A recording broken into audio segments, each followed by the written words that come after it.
Let's see. Yep, looks like we're live.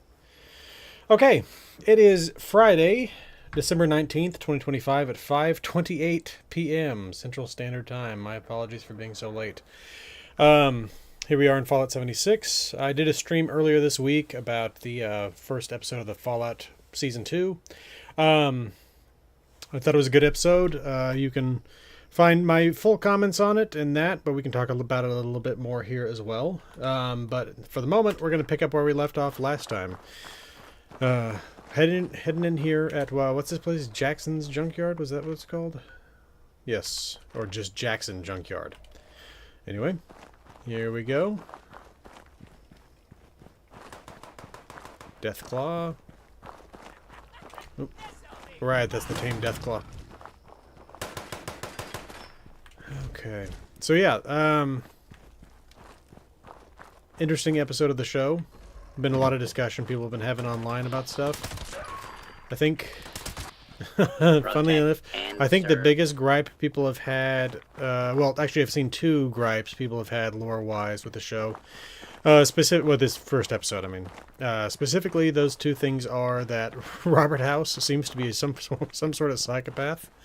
And then along with that, it's the orientation of Dinky the Dino in Novak, which is definitely not right. If you look at the show, it's one of those things where it's a question of how important it is to the show. Because it's one of those things where it's like, when you consider the fact that the they already have the bombs dropping at the wrong time of day, how big a deal is it that the Dinky the Dino is not facing the right direction? And first of all, if you look at it, it's not even actually facing even 80 degrees out of phase. It's facing minimum 90 degrees out of phase. Because basically you look at it. In fact, I think I still got, well, I got the screenshot somewhere. I don't really know if I want to have to go fish that one out because I didn't name them. It's named based on the time that I took the screenshot. But basically, if you take a look at the screenshot, or if you take a look at the basic surroundings of Novak, you have the motel complex. It has the pool. It has the Dinky the Dino facing in towards the pool, which is what most people have a problem with. I don't think even most people have a problem with there being a pool there.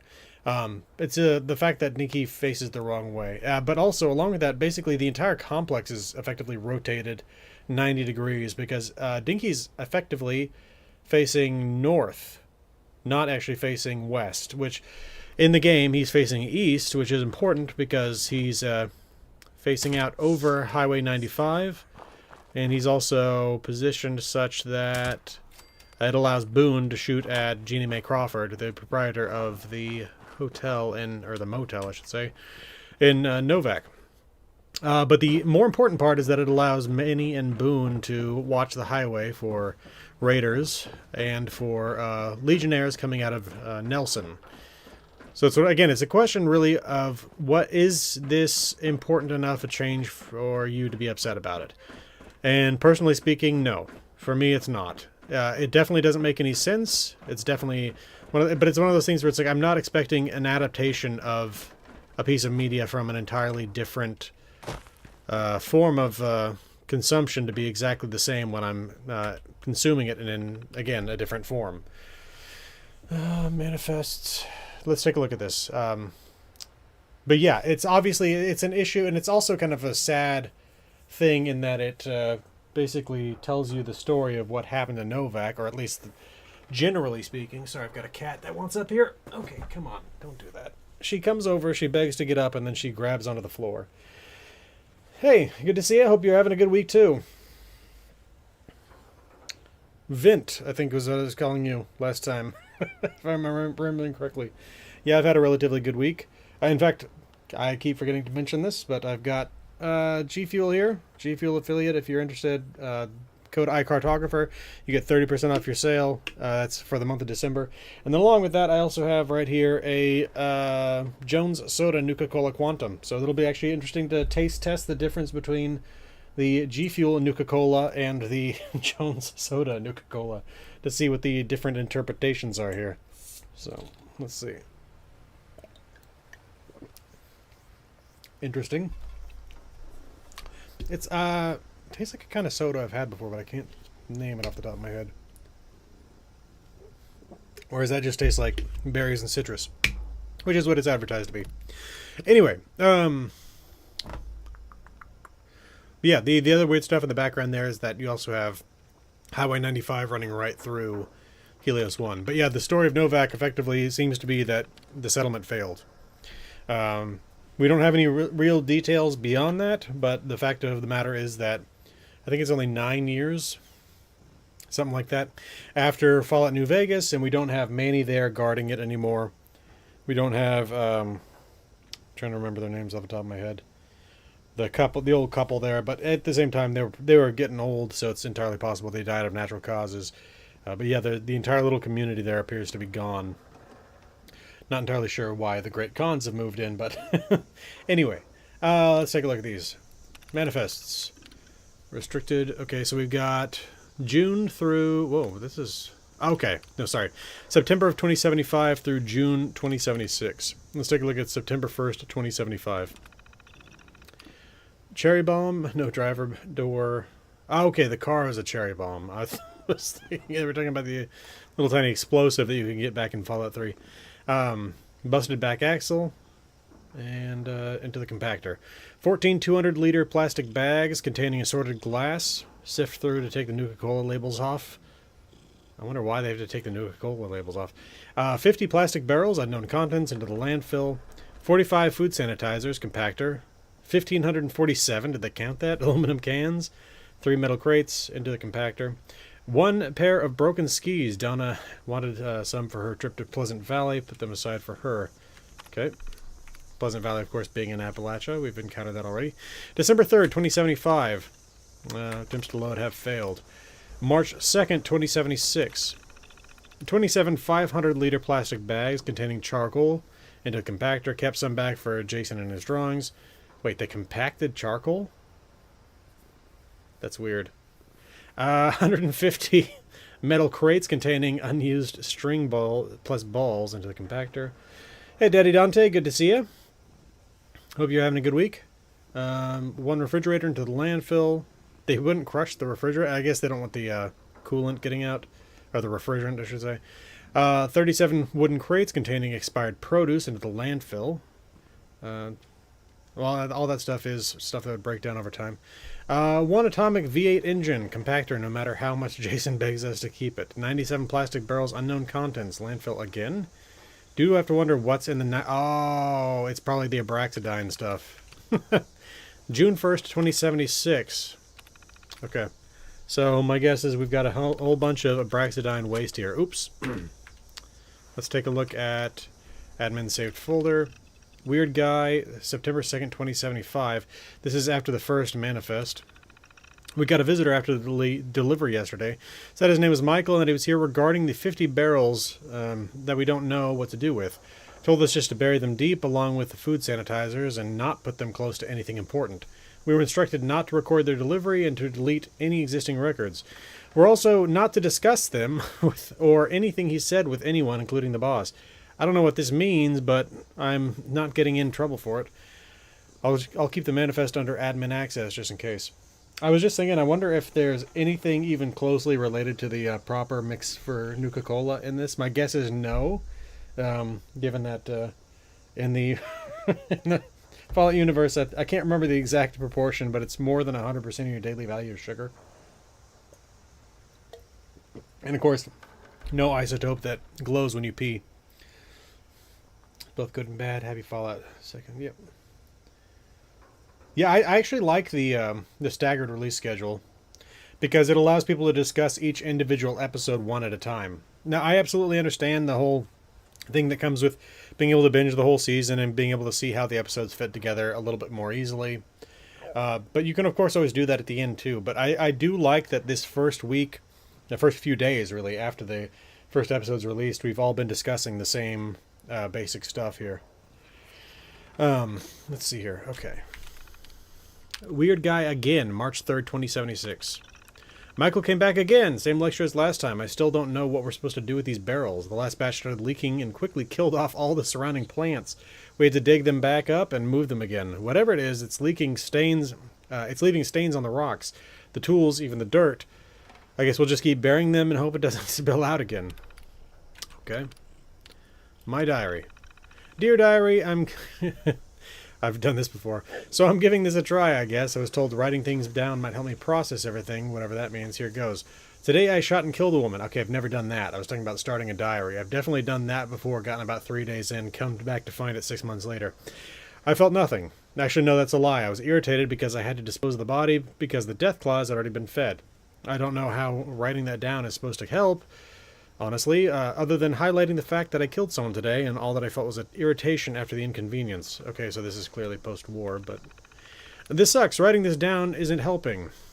It's just made me realize that we have only one thing, realize that the only thing I have to talk about is this this terminal. It's also shown me that I've become exactly like the animals that put me in this position in the first place. I think I'll just bottle it all up in the future and grab a bounty if it gets too much. I'll either feel better or someone will take me out. Win-win.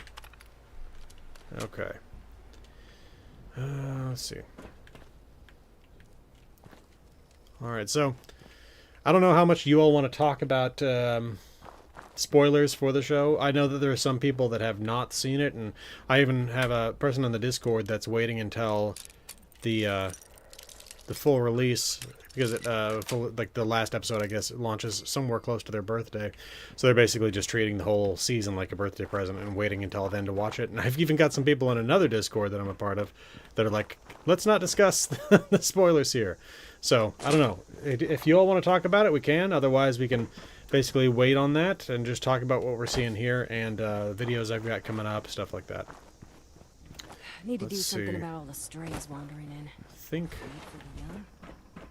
I feel like I did just come up here and check this out. There doesn't seem to be much going on up over here. And again, if you're interested in the show, I did do a little bit over an hour-long stream.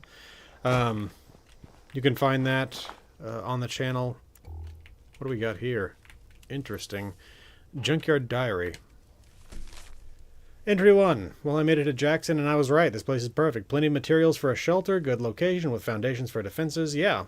Teddy and I will be okay here. Time to get to work. Entry 2. Work continues. Slow paced, but steady enough. Haven't had any trouble yet, which both relieves and concerns me. Teddy is happy. She loves digging through all this trash. Entry 3. I had my first encounter with the locals. The scouting party was eyeing us up from a distance, but didn't come any closer. I have a bad feeling about this, but I'll try to be friendly at first. Entry 4. They came to the yard and demanded tribute. Clearly it's an excuse to attack us, and I said no. I gave them food after they threatened Teddy and stomped on her paw. They'll come back tomorrow. Time to set up traps. Entry number 5. Rust King rules. That's weird. Why is it in a different font? Looks like they're dead. Did somebody come in and fill in a 5th entry, but literally actually go to the trouble of writing entry 5? Or maybe it was already written to entry 5? I don't know. That's kind of weird. What do we got here? Bobblehead for medicine. In the place of the head, it looks like. So... Oh, no, there's the head. Okay, yeah. What's the collar all about? Anyway, I don't know. Let's see here. I think we've... I mean, I'd like to find where those barrels are that they were trying to find a place to put. They did say that they would rebury them, though, so it's possible that they are still buried out here somewhere. This looks almost like ultracite, just from the color of the barrels. I mean, that is like the typical colors of an ultracite barrel. Is there anything... Yep. There you go. Apparently they were bearing nuclear waste. And there we go. There's some barrels of abraxadine waste. So they have nuclear waste. Well, technically speaking, ultracite waste is also nuclear waste, but just a different form of it. And abraxadine's waste. So this is a lovely little spot, completely poisoning the surroundings here. The collar would be for the dog she's talking about. You sure? Because let's go back. Because I thought she was talking about the... And I don't know. I assume it's a woman. Talking about the teddy bear that was with her here. I mean, let's see. Yeah, Teddy, which again I assume is the imported Chinese panda toy here. Now I could be wrong. It's quite possible that they did do that. I was assuming though that this person was just kind of crazy. Came here with this teddy bear, and my guess was that this stuff was simply here basically because she's a little bit crazy. And it was trying to feed that teddy bear with that bowl. Anyway, then. I don't remember if we checked this out last time. This appears to be a compactor. Can I get in there? No. Oh, little lever there. Unfortunately, that can't be used. Protect and serve. Interesting. Oh, welcome to the stream, by the way, Rips Critical. Hope you're having a good week. Oh, last couple weeks of the year here, y'all. How crazy is that? This year feels like it has flown by. Maybe it's just because I'm getting older. I don't know. I do feel like every year older I get, the shorter the year feels. Afternoon, Solix.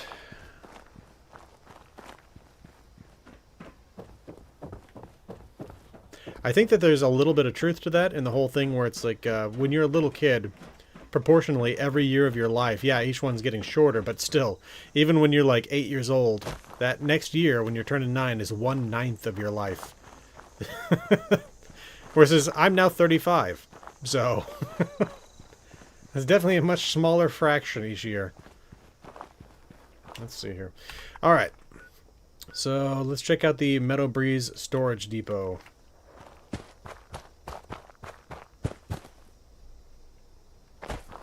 Yeah, it feels. I don't know. I was talking to my wife, and we were like, we got invites to go to family stuff, and I was like, doesn't it feel like this was just a couple months ago that we were going to this Christmas stuff last time? It's like, yeah, definitely doesn't feel like a year at the very least. Let's see.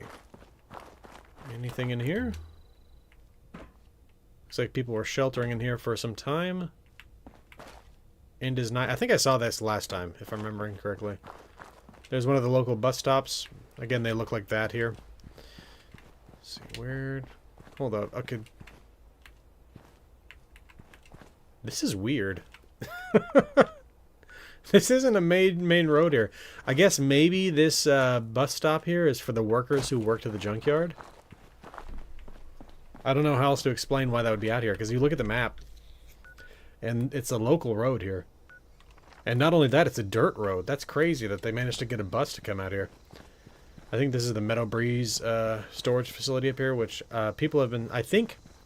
So I was saying the other day I didn't know what this material was called, that what's it called? The Braxodine's trying to dump, and people were saying Meadow Breeze they thought was, and I think that they're right, because we're here at the Meadow Breeze storage facility, and we've got a bunch of Meadow Breeze, or again, Braxodine containers. So let's take a look around. What do we have in here? Got some ammo, some junk. Oh, we've got a magazine there, Astoundingly Awesome Tales 9. Let's see. Have dog will travel. Well, thank you. Lars Jugas, welcome to the stream. Hope you're having a good week.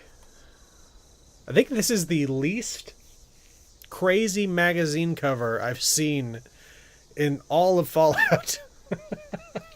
Like this looks almost like an actual magazine cover.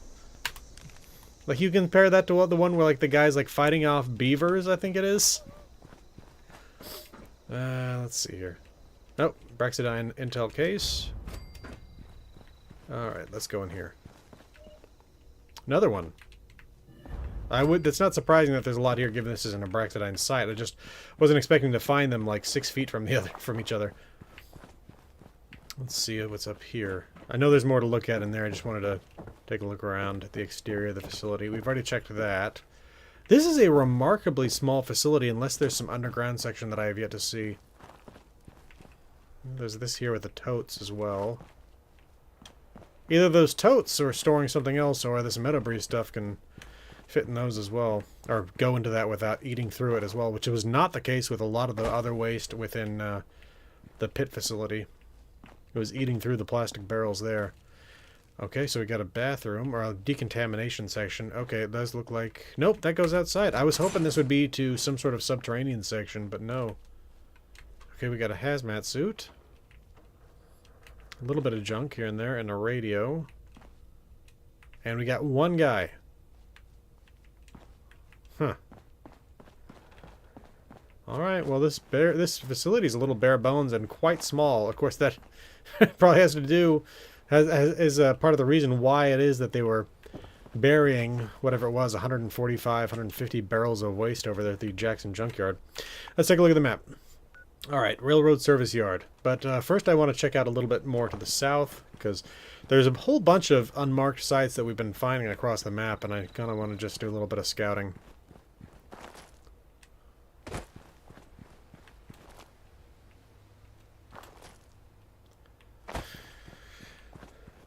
Let's see. Oh, sorry, I missed that there. How have I been enjoying Ohio so far? I enjoy it a lot, actually. Yeah, this is definitely a very different biome.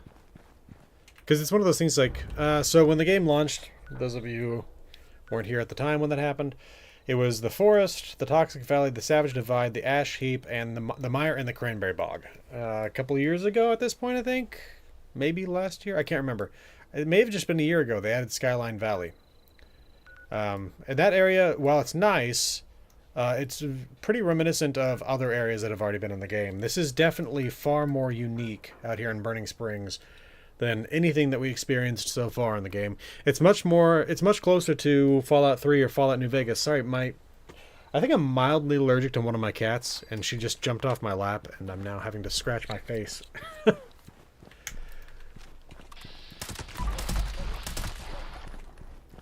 But yeah, I do enjoy this location. Wow, that is... Okay, so we've got a sigil of the Rust King up there and a whole bunch of hanging bodies. More barrels of Abraxidine waste.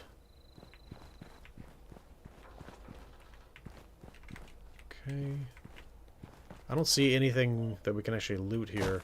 Definitely spend more time in Burning Springs than Skyline Valley. Oh, yeah.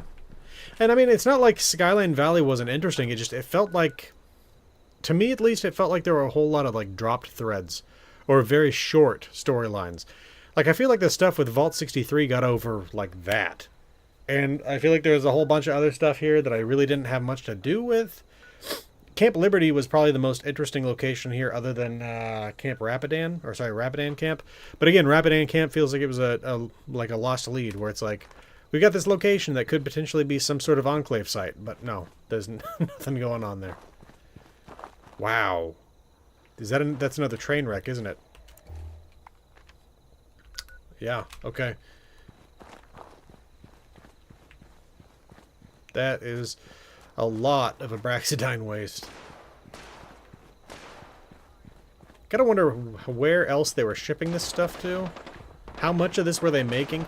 I have not gotten that much into the lore of this Meadow Breeze stuff. I don't even know exactly what it is that they were trying to get rid of here. What is that? Got bleached Ogwa and a, was it painted? No, rusted Deathclaw. And we got some Rust Raider Gunners. Whoa.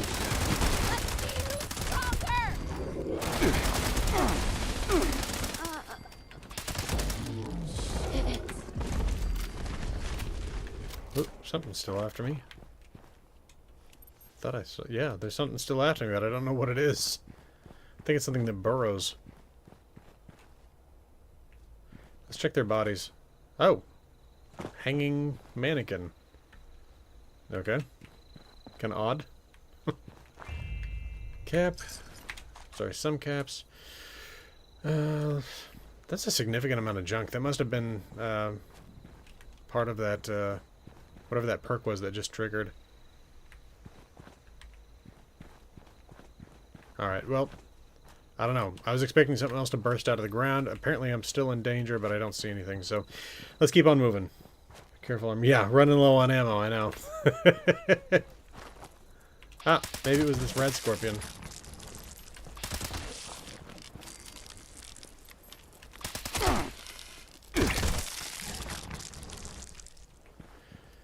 Alright. Oh, we got another one of those Abraxidine briefcases. Highway Town Settler. Okay, a couple of them. See if there's any... Nope. Oh, okay. We can keep going. I was afraid there for a minute we were done moving. Can't go this way, it says, but I'm still going. No, I know. It's going to stop me here in a second. Interesting. Okay. Oop. Am I stuck? No. Good. Okay. Wait, what might be in here? Oh, okay, another highway town settler. A couple of sacks, one of which has a gun and some ammunition. What about the rest of this train wreck? Let's see if there's anything else going on over here. It is crazy how this stuff appears to have just eaten through this train car. That is some very corrosive stuff.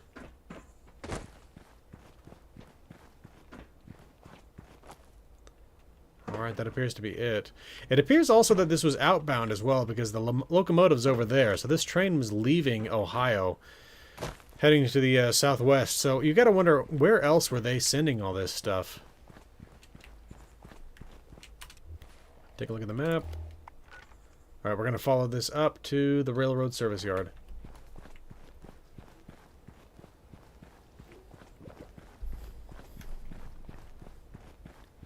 Oh, so something else I've been considering this week is when I was doing some research on Aquila and Aquila City for the purposes of the next lore video, I was just considering for a moment the fact that... Sorry, I got hair all over me and I'm seeing it out of the corner of my eyes from that cat.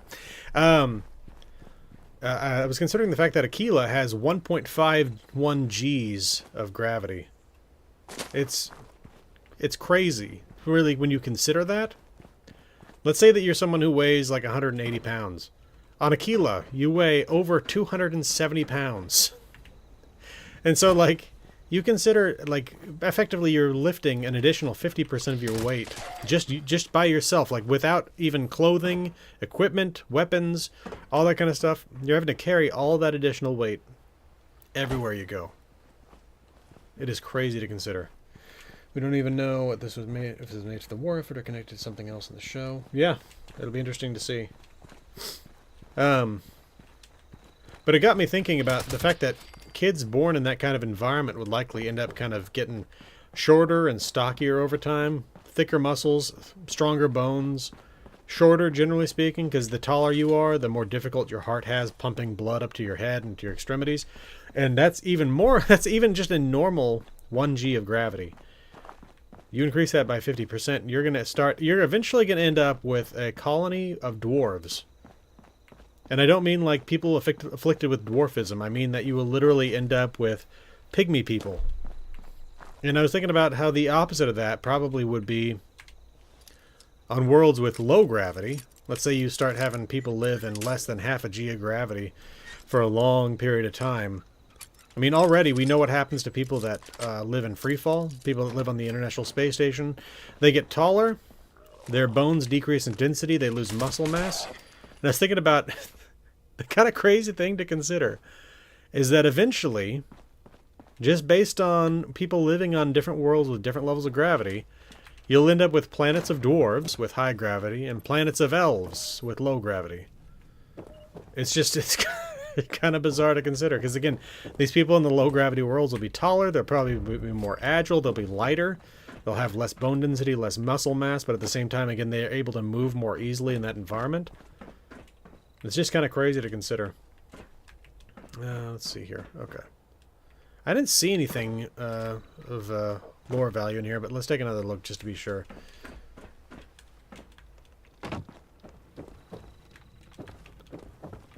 Don't see anything yet. Nothing in there. Huh. That's odd. Now I see this knocked over flower pot here, but it seems odd that there's this many ferns growing up around this gentleman here. I wonder if that's supposed to be something? Anyway. Ferns are very hardy plants. They're some of the oldest plants on Earth. They can survive in some pretty rough environments. But generally speaking, there still has to be a lot of water, is my understanding, and that is not something that you find here in Ohio currently. Again, something with this meadow breeze chemical appears to be like it desiccates everything around it. It sucks up all the water because the land is dead and dying, but not for lack of rainfall. At the very least, it doesn't seem like it, because again, the forest is literally right next door, same altitude, all that kind of stuff. Now, maybe there's something where it rising up, the air rising up over the Savage Divide is causing it to drop all its moisture there, but I don't know. The rivers and lakes all seem to dry up, so. No, yeah. So yeah, you would end up with elves and dwarves. Also interesting to consider that if you had some people doing some sort of genetic engineering to make super soldiers and stuff like that. Obviously, we kind of got a little bit of that here in the Fallout universe with super mutants, but if somebody else were to do it as well and trying to create like hardy people to survive in rough environments, you might even go ahead and start making some orcs. Interesting here. This is a little eerie here with that, whatever that's going on over there. Whoa! I assume there's more of them around here somewhere. Oh, we got anti-automation signs. It was neat that they showed that in the show. The anti-automation protests. Let's see. I think it's still here. Yeah. Any more? Yep. Well, it could always be whatever that thing is that burrowed and disappeared. I don't think I can trust that danger sign.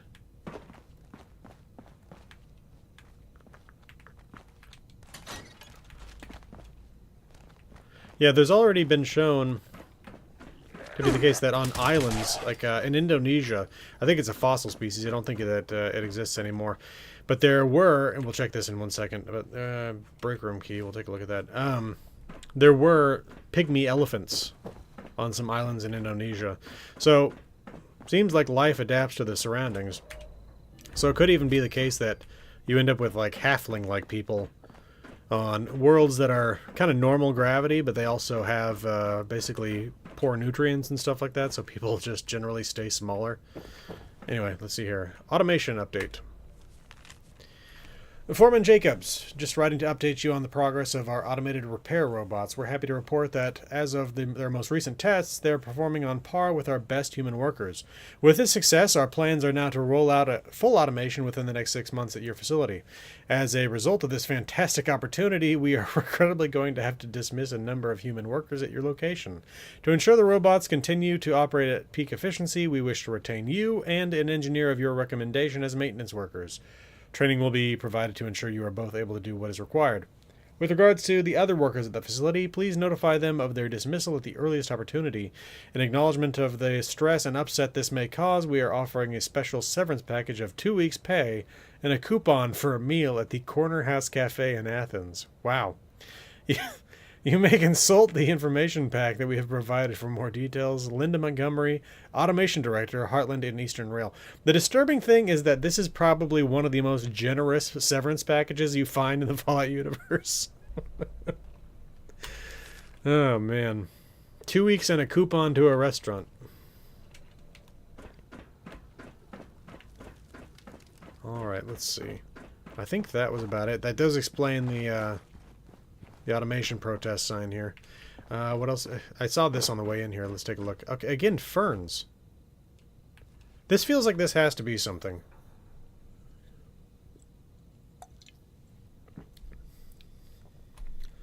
No, yeah.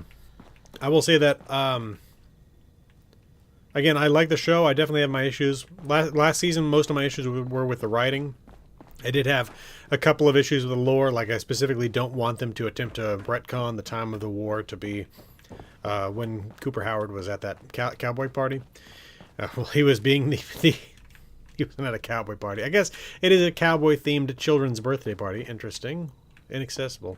But regardless, I don't want them to retcon the time of the war for that kind of thing. And there were a couple other issues. Oh, the moving of Shady Sands. I definitely don't support that. That breaks the way that the super mutants would spread over the course of Fallout 1. Where it's like... And some of this is based on some cut content, too. But basically, in Fallout 1, it was the case originally that if you didn't... Like, it is still the case canonically that if you don't handle things... okay, backing up slightly. After a certain period of time, Underworld... Is it Underworld? I can't remember what it's called. Necropolis, that's what it is. Will become occupied by super mutants. And effectively, the original plan was to have that basically spread across the entire map, including to the point where, I think this was the case, it would eventually even reach Vault 13 itself. But again, the fact that Vault 13 was as far from the city center as it was was a benefit when they were not then overrun by super mutants. Here we go, another intel case. So the fact that they then moved Shady Sands into the heart of LA was a very strange choice. That appears, again, only to really have been done for the purposes of having everything within relatively close walking distance in terms of timing. Yeah, again, that was my main issue lore-wise, and then also the questions about what was up with that timeline on the chalkboard, saying the fall of Shady Sands and at 2277, then pointing to a nuclear, to an atomic cloud. And it's one of those things where it's like, you don't even have to necessarily say that the atomic cloud, the bombing of Shady Sands, took place in 2277. If you did say that, it would absolutely 100% break the lore of Fallout New Vegas, because Shady Sands was still the capital of the NCR at the time. At the very least, the OSI was involved in sending power from Hoover Dam straight back to Shady Sands, so it'd be really weird. Another one of these launchers. I assume this is part of some sort of event, but anyway. So yeah, again, there are definitely... So that one's more of a question. But my main issue with the first season was really writing, and like questions like, how did Moldaver know the exact date to be at Vault 32 so that they would be doing the exchange with Vault 33 at that right time? Like, again, there's all these little contrivances and conveniences that make the plot move forward that don't really make a lot of sense logically. Hey, Prince Julius, good to see you. Hope you're having a good week. So far, my issues with Fallout Season 2 have been incredibly minor. Again, it's been the rotation of the Dinky the Dino, and I'm waiting to see exactly what happens with Cooper Howard. So, headhunt events. Okay, yeah, I've not done any of the bounty hunting. If you're not aware, if I haven't said this before, I have only been playing this on stream, other than the very first day when I got it. Other than that, I've been working on the Starfield lore video and other stuff that I've been working on at the same time. So, you all have seen almost all of my time in the game. Good, I'm glad you're doing well, Prince Julius. Yeah, let's take a look at the map. I've been explicitly avoiding heading up to Highway Town because I know that's a major point there, and then also I'm pretty sure I need to avoid the Rust Kingdom unless I'm wanting to do some actual main quest stuff. Let's head up to Fort Steuben. I'm waiting to see what they do with Robert House, but currently they have kind of made his character seem like something of a psychopath, so we'll have to see. Like, oh, he's always been eccentric. He's based on Howard Hughes, which, if you're not aware, I don't know how 100% accurate it is, but you should definitely watch The Aviator if you haven't. It's an excellent movie.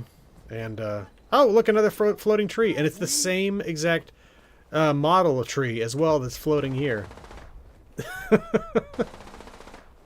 Anyway, yeah, Howard Hughes was, like, he definitely had some rough times in his life. His mother seems to have been kind of crazy and drove him a little crazy.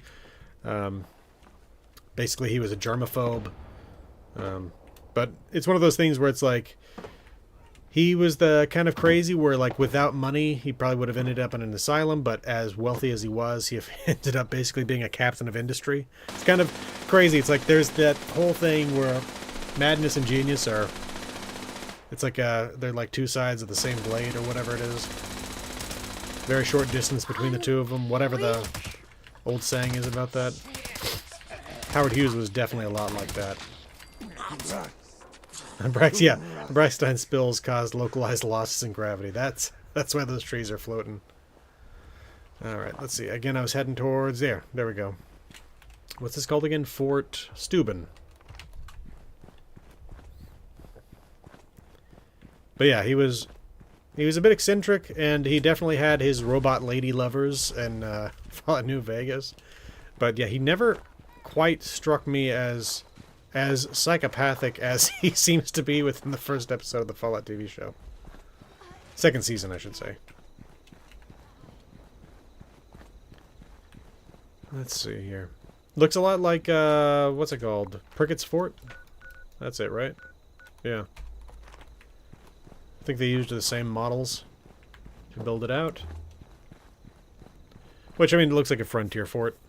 I don't know if Fort Steuben's a real place. I assume it probably is. My guess is they put in... Well, I already know specifically that they did put in some real locations already. So I can probably assume that this is a real location from the Indian Wars. We have company. Which, if you're unaware, the 19th century, early 19th century in Ohio was a really dangerous place to be. What was that? What was that? No sense in chasing shadows. Early America fighting against the Shawnee. Let us see. show you our strength.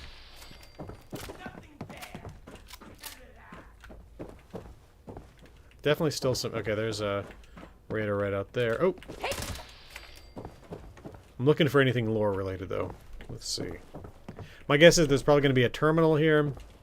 Talking about admissions fees or something like that. Civil War door. Okay. Well, again, we've seen that they basically treated Prickett's Fort like a Civil War site.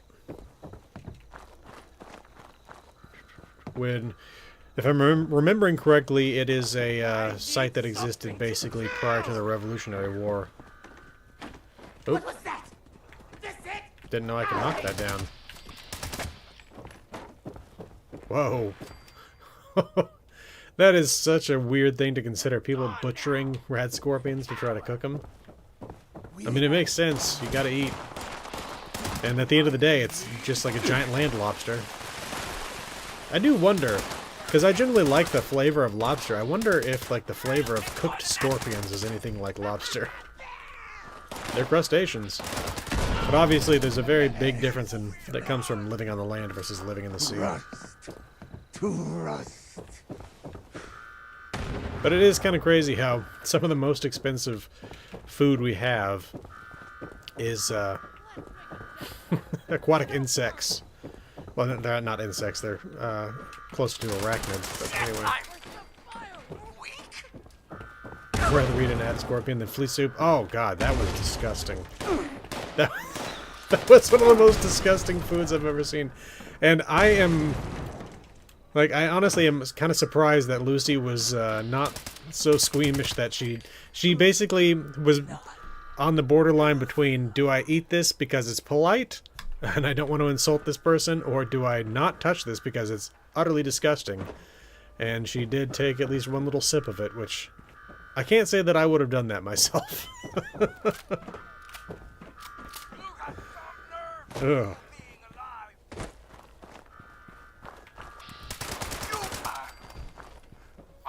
Definitely got that iron stomach perk 100%. I have that myself a little bit. I have quite bad skin. Like I've had bad histories with my skin, but I have not been sick with food poisoning, I don't think, in my life. Maybe once when I was a kid. So in games where you are allowed to pick perks, like Project Zomboid, I always do pick the iron stomach perk. Let's see what we got up here.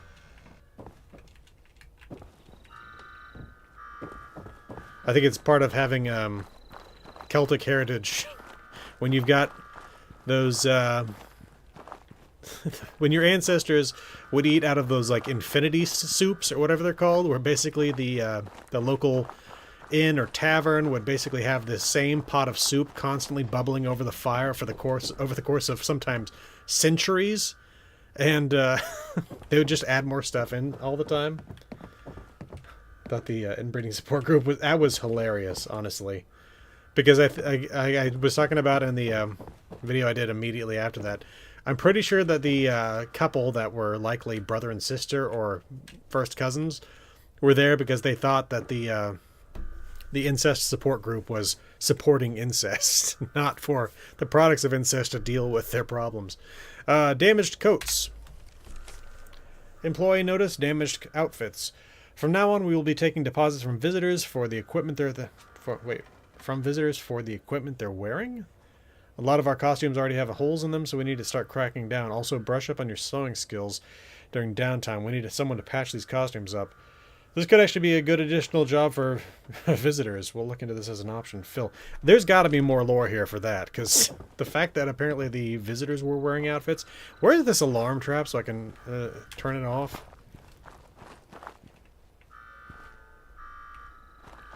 Anyway. I'll find it eventually.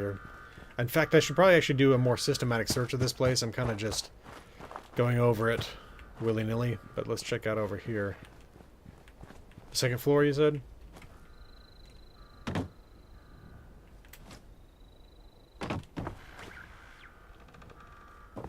It does seem to be getting louder as I head over this way.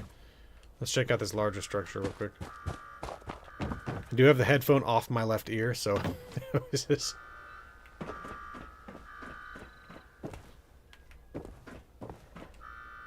Let me put that on real quick.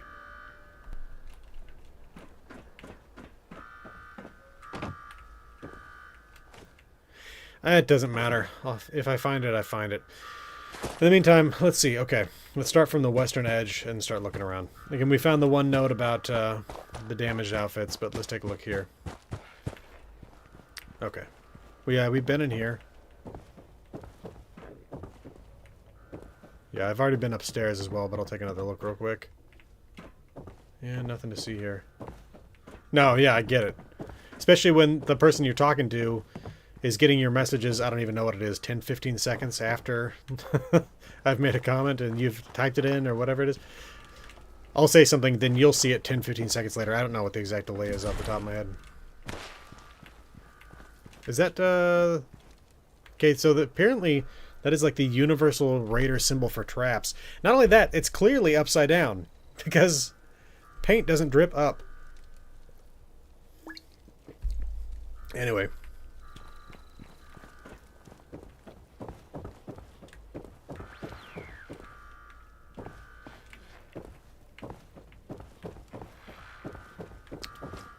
Let's see. Okay, so let's check this. I think that's completely blocked up, but I'll take a look around it just to be 100%.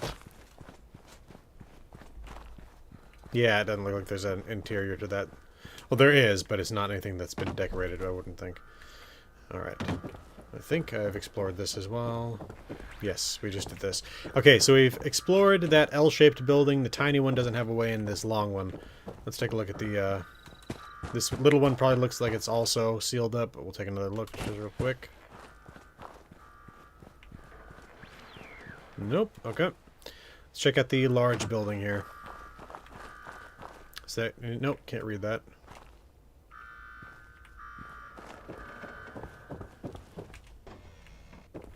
Another Civil War door. That can't be all there is to this place. There's got to be other areas that were just not reachable from this one section of the structure. It's odd that they would build a structure like that. It's like they added on rooms but didn't add doors. That's such a strange way to do things. I guess maybe with a fort you would want to create a little bit of confusion, but at the same time you still want people to be able to get from place to place in order to respond to threats. I don't know. Oh, there we go. That's what you meant by second floor. Okay. And we've been to the third floor here. Alright. So still no additional lore yet. That little building looks like restrooms. Looks like it's also sealed up. Okay. That's chained on the other side, so potentially that could be opened. But yeah, I think there's no way in here. Yep. Oh, this little corner building does have an interior we can check out. Yeah, I'm assuming there's not a huge amount, but given that one note, I feel like there's got to be a little bit more here. that indicates that people were wearing, like, period uniforms when they were here, which is interesting. I mean, that visitors would do that is strange. It's entirely normal to see, like, recreationist places where they're wearing the clothing of the period, but I have not seen one where that's the case. It feels like a combination of, like, a Comic-Con with, like a recreationist historical fort. Like, I've never heard of anything quite like that. Let's see. But all three of the Abraxas caches. It's a feature that can't open again. I don't know. Yeah, I've not experienced that yet. Oh, we got another Braxidine intel. This place is a staging area for headhunts, so maybe they didn't spend a lot of time with the environmental storytelling. Yeah, probably. Seeming that way, at least. Again, it feels like there should have been more lore here than I've encountered. There should have been some sort of follow-up to explain what's going on here, that they're wearing uniforms, that visitors are wearing uniforms that are getting holes in them. And also kind of got to wonder where the holes are coming from. Is that just normal wear and tear, or So there's some shooting going on. Alright, well, I think that was it, though, because I feel like we've explored. I mean, did we... I feel like we covered this, but maybe not. Yeah, there's that note, damaged coats. Anything upstairs here? I feel like we've been up here. No. Yeah, nothing else here. Alright, I guess that's it. Let's see. Let's go to the Abraxadine Chemical Power Substation. I'm assuming that the Rust Kingdom is like the premier Abraxadine chemical plant in the area that's now been taken over by the Rust King. We'll take a look. I originally thought when I saw it that we were looking at some sort of nuclear reactor or something, but doesn't seem to be the case. Unless maybe there is a nuclear... Well, the fact that there's a power substation specifically directing power to the Abraxadine plant would suggest that no, that's not the case. I was going to say that there maybe was a nuclear reactor on site. Let's see.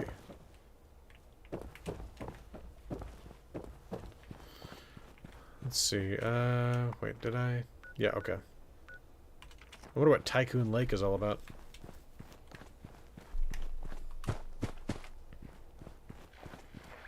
Take this back off my ear. Is this another? It's an okay. I don't think that. I don't think this is the tree that we saw before. I think that might be a third one of that exact kind. Which is so weird. Why is it always that tree?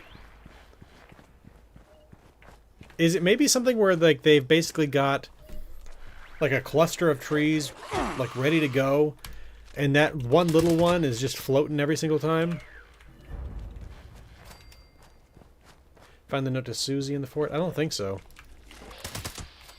Find the big footprints added all over Appalachia, and I have not seen those yet. I have heard that there is a... Okay, for a second I was very confused there, because I was pointing at that rotted steak plushie and it said sugar, and anyway. Special Ohio trees, yes. I've heard that there's a new cryptid coming that looks like Bigfoot. I've not seen any of those footprints yet, but... I've heard of some stuff related to that. There's a safe. Okay, safe on the first floor of the large building. We'll go take a look. I would fast travel, but it probably would actually be just as fast to run over there, just for loading and all that.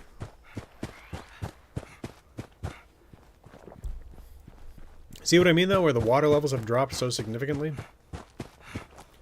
When I was saying that it seems like the Abraxadine chemical has done something to basically dry the world.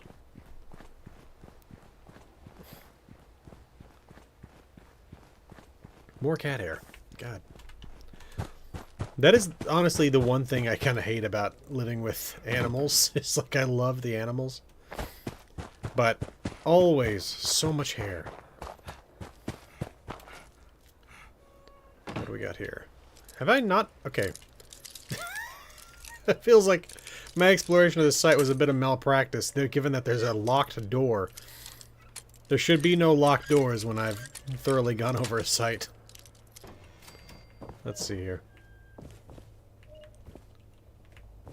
Anything on the counter? And I hear an Abraxadine case as well. There's the Abraxadine case. There's a safe with note to Susie. Thank you. Let's see. Susie, things aren't looking good on our account, so we can talk about it later, but for now I've renewed the insurance for this place. It's good to know we'll be able to recoup our losses in the event of a tragic accident or disaster. Really good to know. Phil. So, yeah, he was planning on burning this place to the ground. Good to know. Thank you. Alright. I appreciate that. Okay. Now then, let's head to the Abraxadine substation. If loading on PC is faster than PS5, probably. I just think it entirely depends on where you've got the game saved. Along with that, I mean, there's definitely some connectivity issues that can arise, where you can load the world in, but the mobs have not really loaded in. There's like basically issues between the client and the server, and so like this was really a big problem early on for those of you who didn't play the game back at launch. But there was like a lot of times where you'd just be like la-di-da-di-da walking around and then suddenly dead because what you didn't know was that like there were enemies that had spawned into the world around you and that were killing you, but you weren't even getting notifications that you were under attack. That happened to me at least a couple times, like early on when they really needed to work on their connectivity problems. Like, I will absolutely say that I loved the world of Fallout 76 and vanilla Fallout 76 because it felt like the apocalypse. You and the other Vault Dwellers were the only ones around. But at the same time, my god, there really were connectivity problems. Alright, Abraxadine. What does that say? The Mickle? Oh, chemical. That's a C. I was like, what is Thimical? Server not responding. Yeah, that too.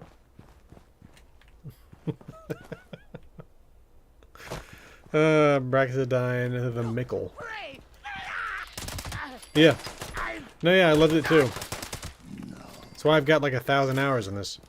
And I'm still, like, and I know that's nothing compared to a lot of people, but, like, keep in mind that most of the time when I'm in game, I'm filming. So that's like, I'd say probably 3/4 of that is filming. Like, I've filmed 3/4 of my time in the game, I mean. It's an explanation as to why I've got so many external hard drives loaded with footage. But yeah, it's always kind of amazing to me when I see people out there that are like multiple thousands of levels. Good. I was over.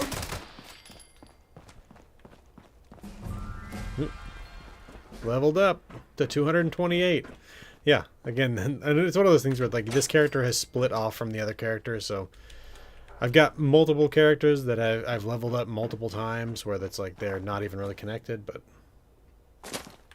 if on per player on PC. Yeah, no, it's one of those things. If you got the game installed on a solid state drive, that definitely makes a difference. Ooh, man, that is a nice looking facility. In terms of like, I like the design of it, but it's look at all that. What is that, meadow breeze all around it there? I'm surprised to learn how many people's first fall. Yeah, it's kind of crazy, but at the same time, it's like first of all, it's so crazy to me that Fallout 3 came out 17 years ago. Oh, man. I've nearly had Fallout 3 with me for half my life. Is this storm local, or is this blowing over the entire area? Let's see. It seems to be over the entire area, though it seems to have just come up fast. I was thinking maybe this was something local to Tycoon Lake, but it appears to just be over the area. So, anyway, let's head down this way. For instance, after playing Fallout 4 and you just love exploring. Yeah, I mean, that's a great way to play that game, is just to search for stuff. Okay, so these are like local rad storms. Okay.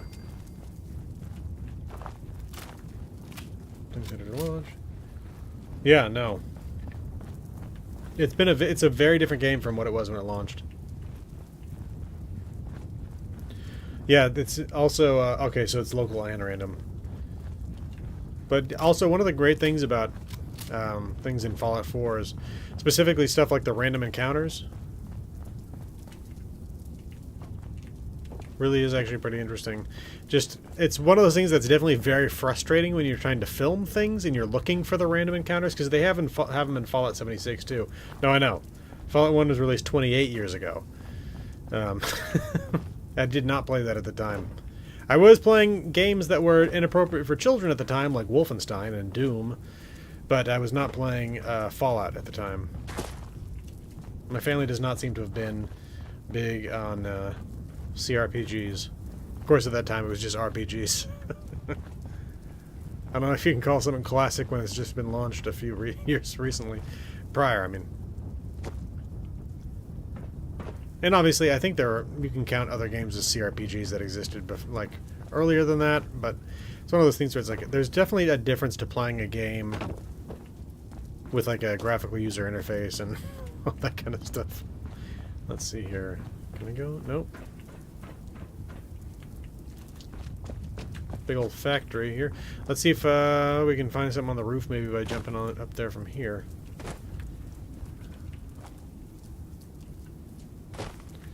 Still don't consider it a good game just because how terrible the story is.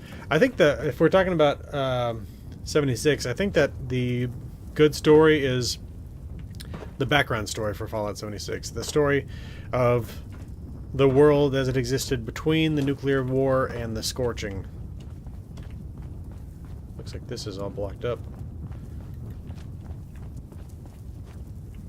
Yeah, and again, that's one of the stories that takes place in that interim period. Is the story of the Mistresses of Mystery and Taggarty's Thunder as it became the Appalachian branch of the Brotherhood of Steel. Man, this is even more Abraxadine waste. Let me guess they were dumping it into the lake over here. Is this the lake?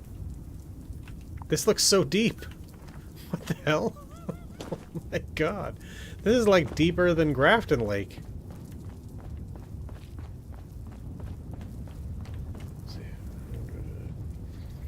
Yeah, I will say with my biggest issues with Fallout 1 and Fallout 2 are, wow, simply technical issues. It is very difficult for me to get them to run stably. What the hell? Are those fires burning on the floor of this lake? What the hell happened? Was this lake nothing but willow breeze? There's no red. There's red on the sidebar where it was dumped, but the rest of it just appears as though the water evaporated. Yeah. Let's see. Sorry, does willow just not exist? I don't like how events. Yeah. Okay. Burning rad scorpion nests. Okay. Man. Jesus. Especially with the storm going on right now, this looks particularly post-apocalyptic. This is like Mad Max level stuff here. No, I was hoping I could throw that lever.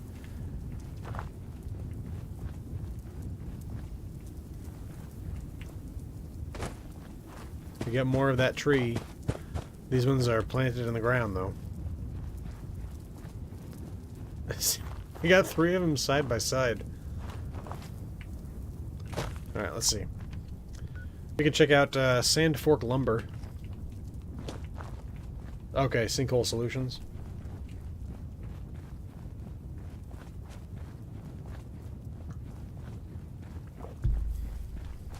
I think the storm is clearing up.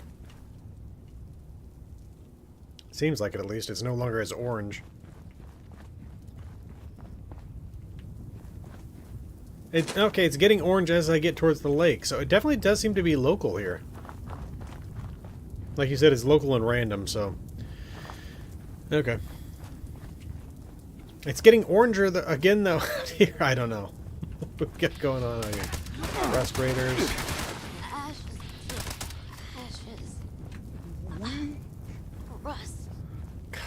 So ridiculous. Ashes to ashes, rust to rust. God. Oh, that's cheesy. Let's see here. Oh, I think this was the lumber mill we were going to. Localized storm, literally the best place to fish in a sandstorm. Okay. Was this house loaded up with this waste? I don't know how else to explain all this red here.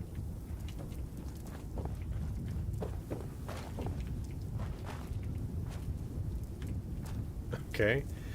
This... I gotta say that this house, just by itself, makes me think of Courage the Cowardly Dog. Now, I don't see a dog around here, but that feels like Eustace and Muriel. I don't know. Anyway. Let's see. Anything up this way? Let's check out the logging site. Can't imagine trees were doing well here.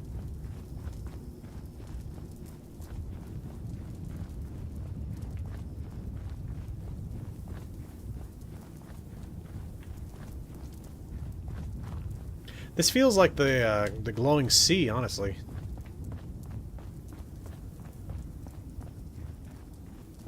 obviously not as intense, but like the rarity of trees around this area. I think there's a case in the fields. Oh, okay. I'll go back and check here in just a minute. Oh, there's a case right there. Got this gentleman who's getting ready to smoke a cigarette.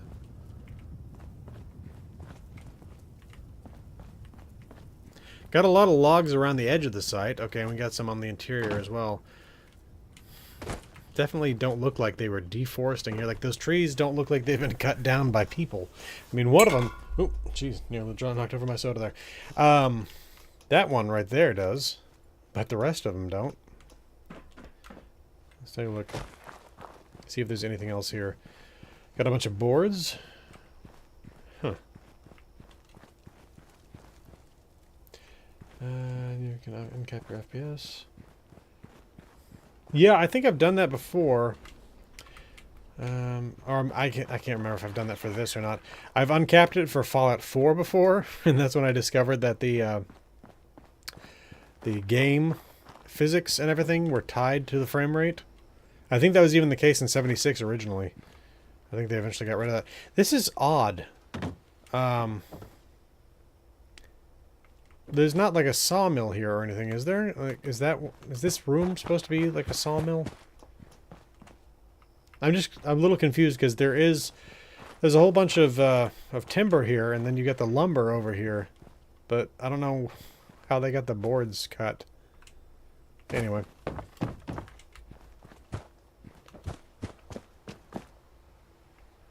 Oh, right, the field.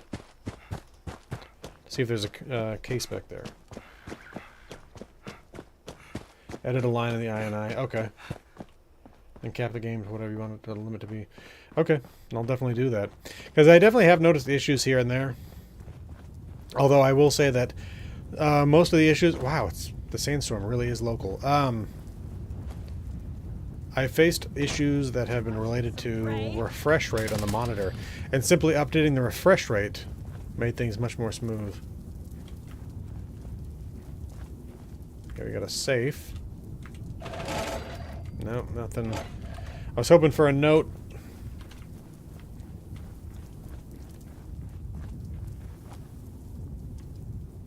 Maybe in the back of this? No? Let's see about the field. Oh. Yeah, there it is. Good call.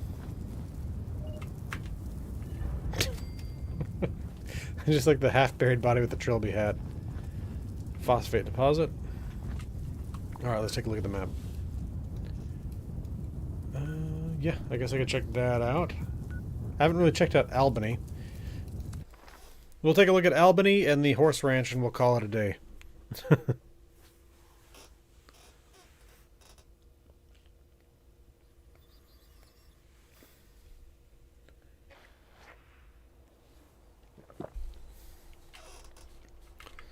First, though, I want to see if Cobby is out or not. Last time we were here, Cobby was not out.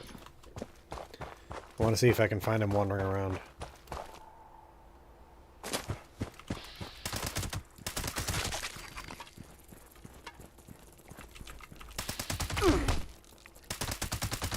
Man, these things seem to be invulnerable for a second, at least. I'm sending like 10, 15 rounds into them before they start taking damage. Might have some connectivity issues. Hey, it's Cobby. The price of corn is eternal vigilance. Hello, children. Join me in the corn. Corn is everywhere. It is in little Johnny's fireworks. It is in little Susie's crayons. It is even in laundry detergent. Let's journey into the world. All right, there you go. Oh, what is this? Oh, it's a nest. I was thinking maybe it was a resource node, but no. Is that just a leg? No, there's a body there. Okay. Nothing else though. Okay, let's see what's going on in Albany. We've been here once before. 2 weeks ago, I think it was. Maybe last week. I can't remember. When we were looking at like one of the Abraxadine cases here. Not a case, but one of the ones you dial the code into. Rusted Deathclaw Matriarch's now down.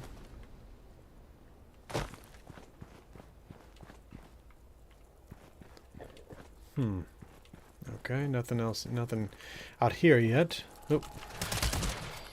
More rad scorpions. Okay, thanks. I'll definitely take a look at that. Oop. I'll probably set it to like 120 or something like that. I always thought it was funny, the people that would make the claim, you can't see faster than 30 frames per second. It's like, you absolutely can.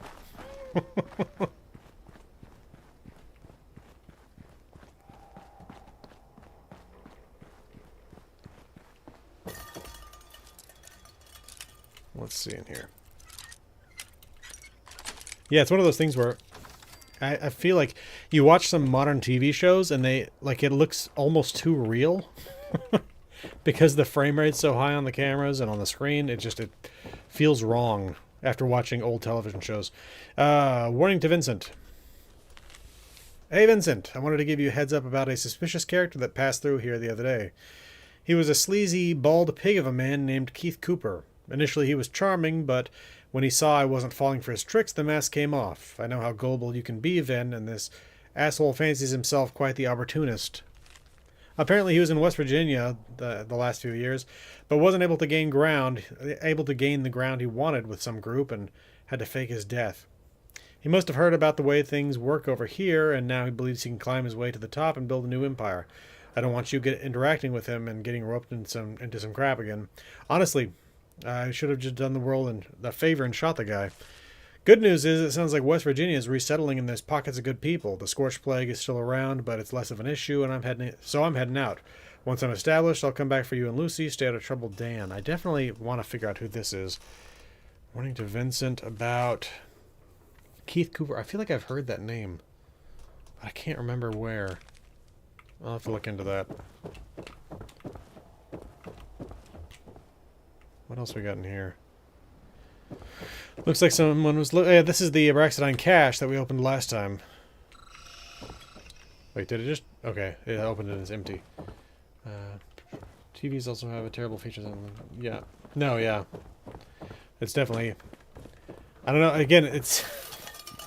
You watch... It's crazy to watch old television shows on a modern television. Like with HD. And you watch... or you 2K, 4K even, and you try to watch an old television show meant for a CRT monitor, and it's just not monitor, you know what I mean, CRT TV.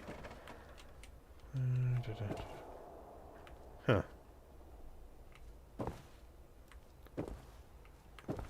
I assume this is the doctor for the town. Let's see. Pharmacy, okay. Let's check out the coffee shop. Advertising the Athens Halloween Horror Nights. Let's see. Okay. And what do we got over here? Hot tub. What was that? Oh, okay, never mind. I must have been Broken Garden Gnome that I saw. I thought it was pointing at the flamingo, which I wasn't aware of you would ever be able to pick one up, and I never have been able to, and it looks like you still can't. Okay. Wow, this is really devoid of anything useful. I was recently watching a bit of Stargate. Crispy until the shots goes. Yeah. No, yeah. And it's some shows more than others. A couple months ago, my wife was watching Married with Children. I never watched it growing up, but I guess she did. And so I started watching it, and I was like amazed at how fuzzy everything looks.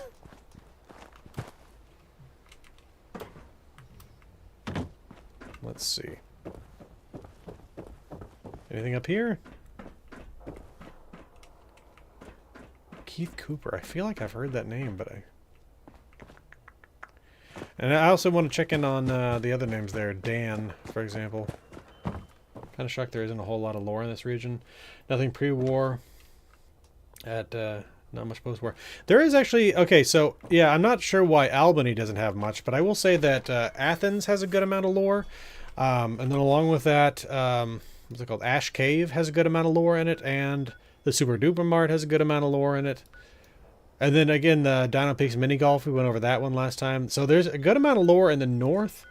The south feels a little bit more sparse. Not sure why that is. We've been up there. Okay, so I think that's all of Albany. So we've explored Albany and Athens. Well, I didn't explore Athens on stream. That was one of the few places I fully explored myself, but did not do on stream. Okay, let's check out this horse ranch.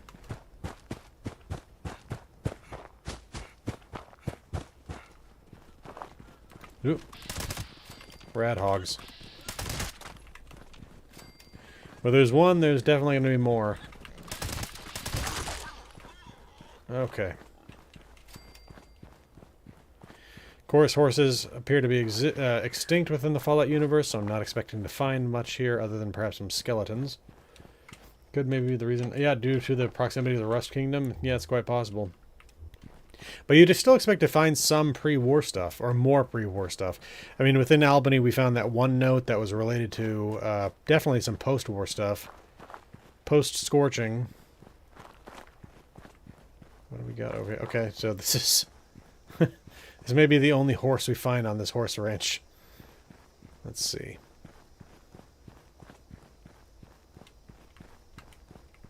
I think I've seen somebody screenshot a skeleton. We'll see. I hear an Abraxodon case. There it is. God. I cannot tell you how annoying it used to be when I would be trying to film and suddenly a scorched or feral ghoul officer would enter the area, a code officer, and there would just be that constant beeping in the background. Hey, look, then there's another horse. It's like, okay, I gotta go find that guy and take the code piece off him so I can film this without all of my clips having beeping in the background. Let's see. Okay, here we go. Message from Martha. Martha, it's no longer safe here. I've barricaded up the house so we can leave, but now something has spooked the horses and they've escaped. I've gone to get them back. If I'm not back by noon, leave without me. Be careful, Raymond. Okay, something spooked the horses. Huh. I wonder if there's any follow-up on that, like if we'd find his skeleton out here somewhere. Let's just follow what looks like a little ditch here that perhaps let a little stream from a spring up here come down towards the property. Back when there was, well, more water here. That's a little bit of water there. I wouldn't expect this to be too far from this location. They would want people to find it, but have to do a little bit of work to find it.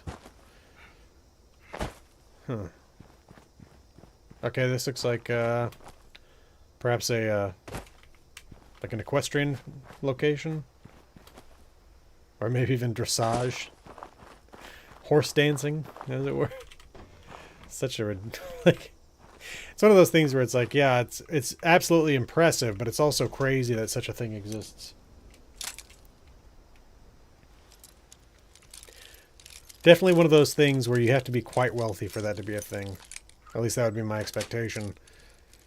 Because not only do you have to have horses in the modern age, but you have to have time to train them in horse dancing. Let's see, what do we got over here? Looks like a deposit of... Can't tell.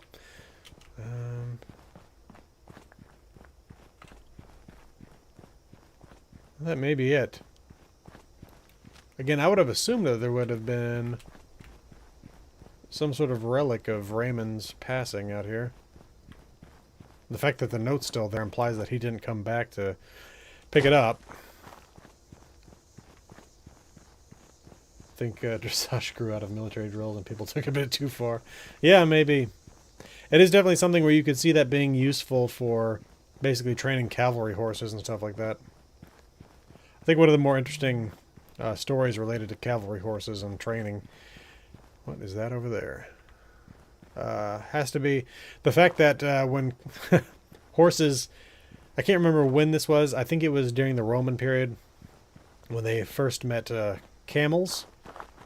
And they were so offended by the smell of the camels that the cavalry horses refused to charge into battle. I'll go ahead and take that Nuka-Cola Quantum. Drink some of mine. They were so offended by the smell they refused to charge. So they started to quarter camels with the horses so that the horses would be used to the scent. Also, if you're ever wondering what a proper tactic is to use on war elephants, then all you need to do is take a herd of pigs, cover them in pitch, and light them on fire. Which, yeah, it's horrific. But that's literally what they did in order to fight war elephants, because elephants might be intimidating, even if they've been, like, especially if they've been trained for combat.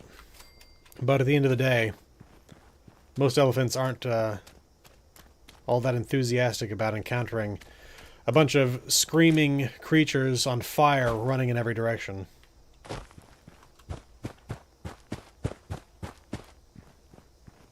Well, again, I would have assumed that maybe we would have found Raymond, and maybe I just haven't seen him. But anyway, alright, I think I'm going to close it out here. But next time... Hopefully by next time I'll have the Aquila City video out, but I'm not sure if I'm going to stream next week, because next week it's, oh, you know it from Rome Total War, okay. I've read it in a book, I can't remember what it's called off the top of my head. It's like Scorpions, I can't remember what it was. It's a history of chemical and biological warfare. Anyway though, I'm not sure if I'm going to stream next Friday, because it's day after Christmas next time. We'll see though. But if not, then I'll see you all the Friday after that, which I think is January 2nd. So I will either see you Boxing Day, for those of you in the UK and Commonwealth countries, or I will see you the Friday after that, which will be the first Friday of 2026. And again, either way, I want the Aquila City video done pretty soon. So I hope you all have a good weekend. And I will see you all next time. I hope you have a Merry Christmas. And again, if I don't see you, a Happy New Year. Great to see you all.